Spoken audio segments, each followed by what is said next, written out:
Okay, I am back and I have plotted all of my points. If you want to please pause the video, just double check your points look like mine. The last thing we need to do is connect.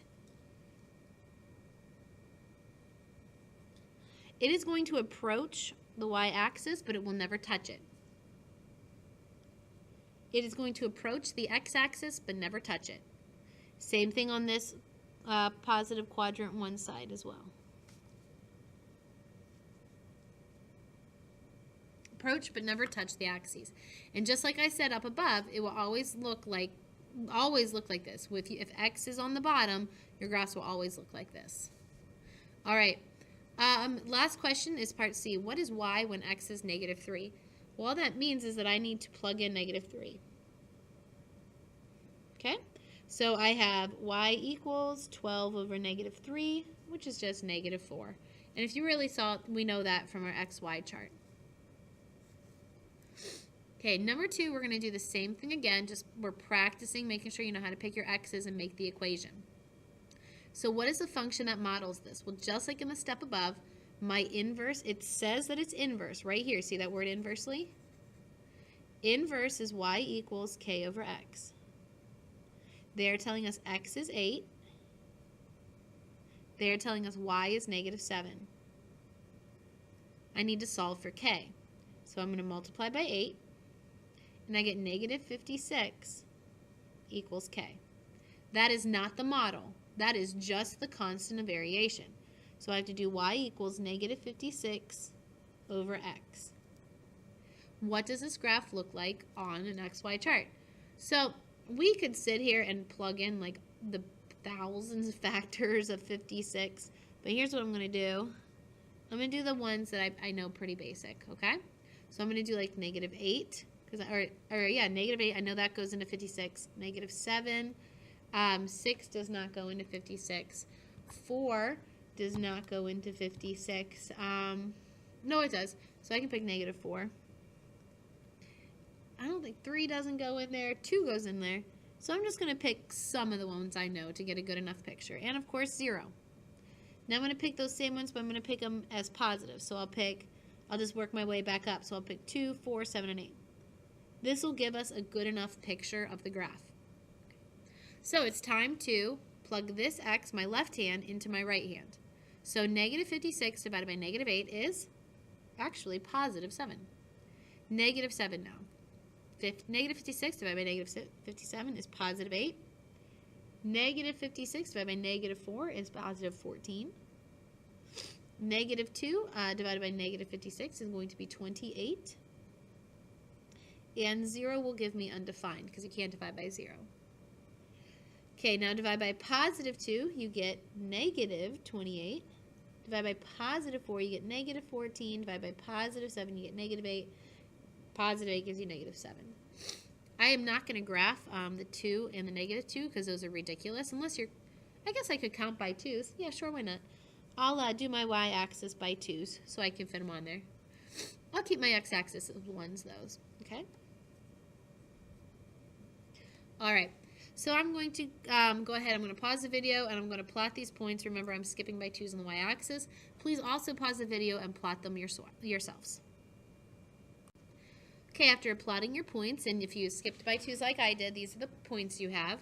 We're going to draw our curve. Again, it's going to come up. It will approach the y-axis, but it will never touch it.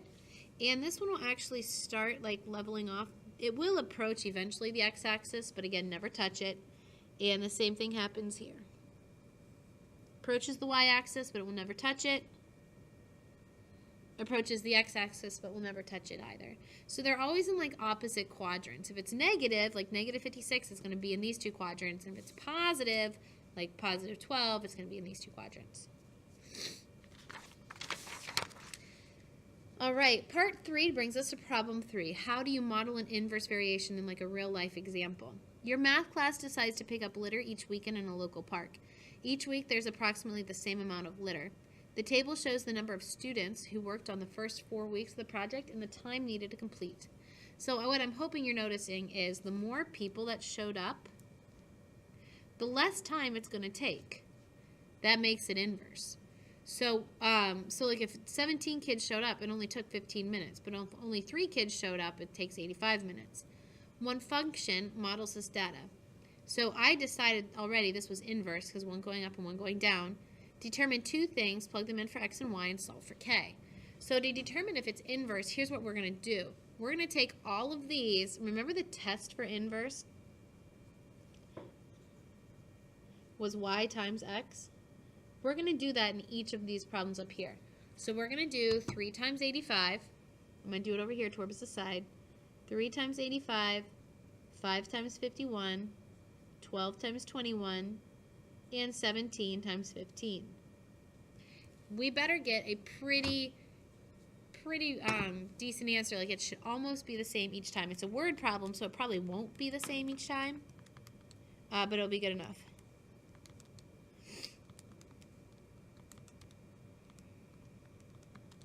Okay, so I'm getting about 255 each time.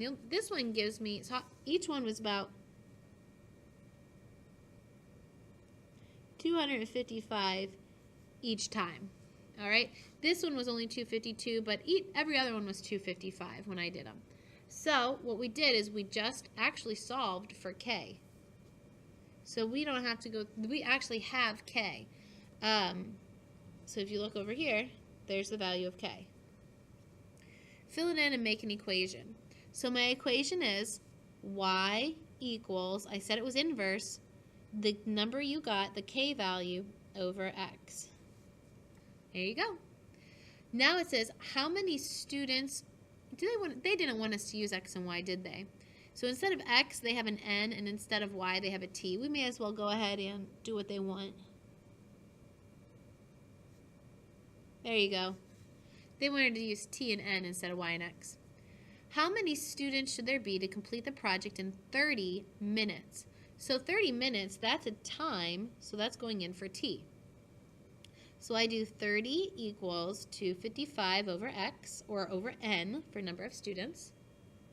And I have to solve for n. So I need to multiply both sides by n. So I have 30n equals 255. Divide by 30. 255 divided by 30 is 8.5. Well, I can't have 8.5 students, so I'm going to have to make that 9 students. All right, we're going to try this one more time. And again, we have some very kind students in our math class volunteer to pick up debris. And it says, what function? So we're trying to look for y equals k over x. All right? And I didn't even tell you why it's inverse, but do you notice that these numbers are going up and these numbers are going down? Same exact problem. As more students come, less time is taken. So I am going to each time do my y value times my x value and make sure that it's pretty darn close, because if it's not close at all, we can't actually call this an inverse problem. But I think these are going to be close enough to say, yeah, it's not perfect, but it's good enough. So we'll do, we know 225 times 1 is 225.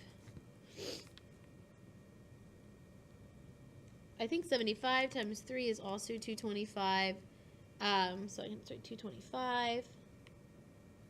45 times 5 is 225. Now this one's not going to be perfect. But, I mean, it's 224. It's good enough. So I'm going to call my k value 225 from over here, because it's good enough. It's a word problem. Things aren't always perfect. So instead of y, they want us to use a t for time. We have 225 for our constant over not x, but in this one they want us to use n. Part B. How many students should there be to clean for 25 if you only want to take you 25 minutes? So that's a t value, time. So we'll do 25 equals 225 over n. Same steps as above. Multiply by n. That's 25n equals 225, because over here the n's cancel out. Divide by 25, and 225 divided by 25 is 9 students again. Literally almost the exact same problem as above.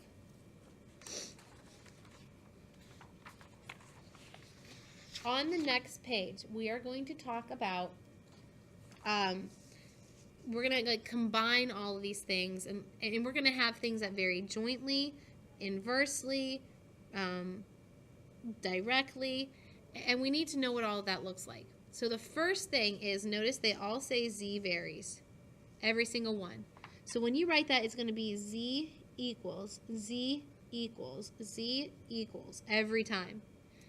And it's something with k. It's either k divided or k times. All right, the word jointly means to multiply by x and y. So it's going to be z equals k times x and y. So jointly means multiply. Okay, be very careful with this one because it says jointly with x. So you are going to do multiply by x, but it says inverse with w. That means divide by w. And that's your equation. This one says directly with x, which means multiply by x, inversely, which means divide, with the product of w and y. So if you see the word, I think this is on the next page, if you see the word varies, that means you write equals some form of k. If you see the word directly or jointly, that means multiply it with k. If you see the word inversely, that means divide it underneath of k. So I tried to underline the important words for you in this particular problem. The number of bags of grass seed, n, so here's the number, varies directly. So I see the word varies, so I'm going to write equals k.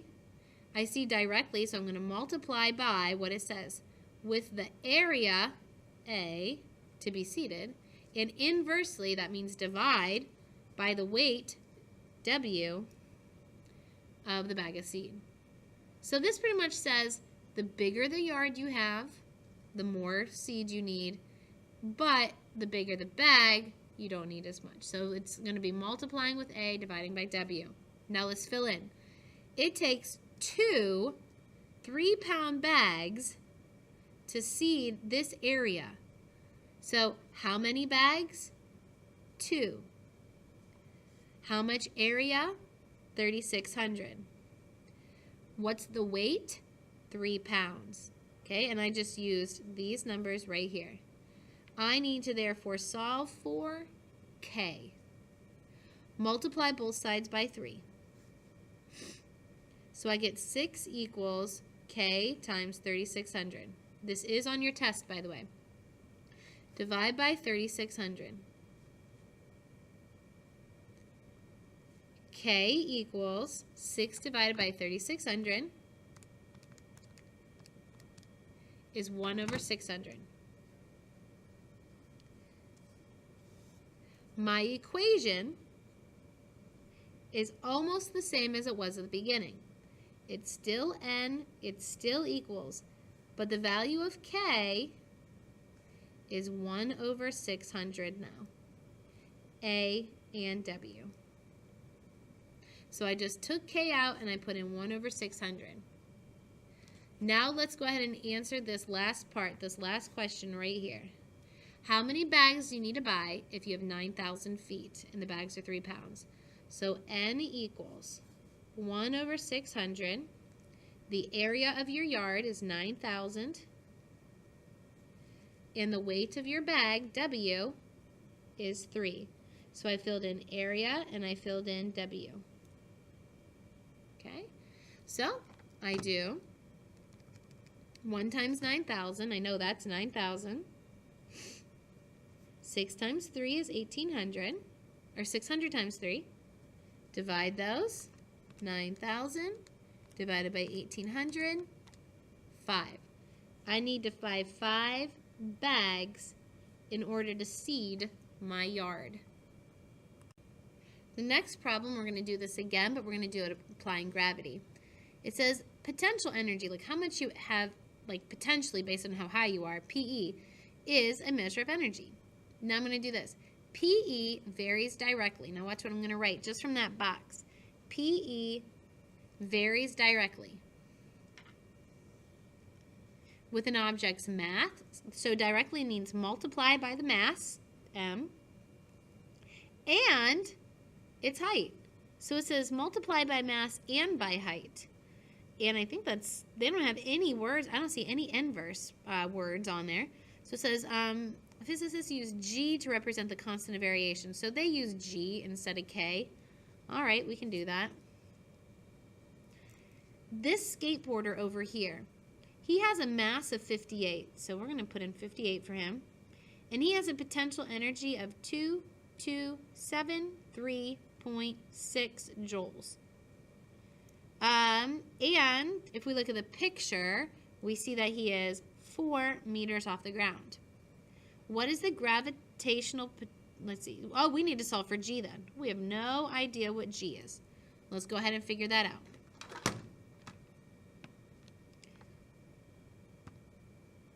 So we're going to do, you ready? We have to multiply 58 and 4. So we have 2273.6 equals 58 times 4. G times 232. This is just basic algebra now. Divide both sides by 232. So I have 2273.6 divided by 232, 9.8. So 9.8, and if you are ever in physics, you will learn that is the pull of gravity, true meters per second squared. That is the constant of variation. So my equation really is potential energy equals 9.8 times my mass, how big my object is, times my height. It says, what is the gravitational potential energy? So what is the PE of somebody weighing 65 kilograms? So we'll do 9.8 times 65 on the exact same pipe, half pipe over here. So 4 again. So let's figure out how many joules of energy this person is going to have. 9.8, because that's what we figured out, times 65 times 4, 2,548. And since this is measuring energy, you might not be familiar with that, but energy is measured in, potential energy is measured in joules. All right. Last one. How much potential energy would a 41 kilogram diver have on 10 meters? So again, we just plug that same thing in. So part A, potential energy. We have our 9.8, which we solved on the last page.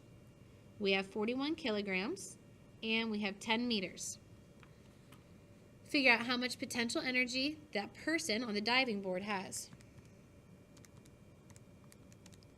So that person would have 4,018 joules of potential energy. Part B. It says you have an 80 kilogram person on a 6 meter diving platform. So we have potential energy equals 9.8, 80, and 6. At what height should a 40 kilogram person stand to have equal potential energy? Well, this is for the 80 kilogram person. So they're saying to keep the potential energy the same, if you only have somebody who's 40 kilograms, how high should they go so that they equal the 80? Well, I hope it makes sense that if you cut this 80 in half, you're going to have to double this guy's height. And if you put those both in your calculator, you can prove that that is the case. Hopefully you have your volume on your computer, so that made a lot of sense as to what we just did. So there's that many joules, and just to prove it on this side, same thing. Okay? So if you're going to cut the person's weight in half, but you still want the same energy, you're going to have to double their height. They're going to have to go twice as high as what the other guy did on the diving board. So, big deal. Inverse variation, y equals k over x. Direct variation, y equals k times x.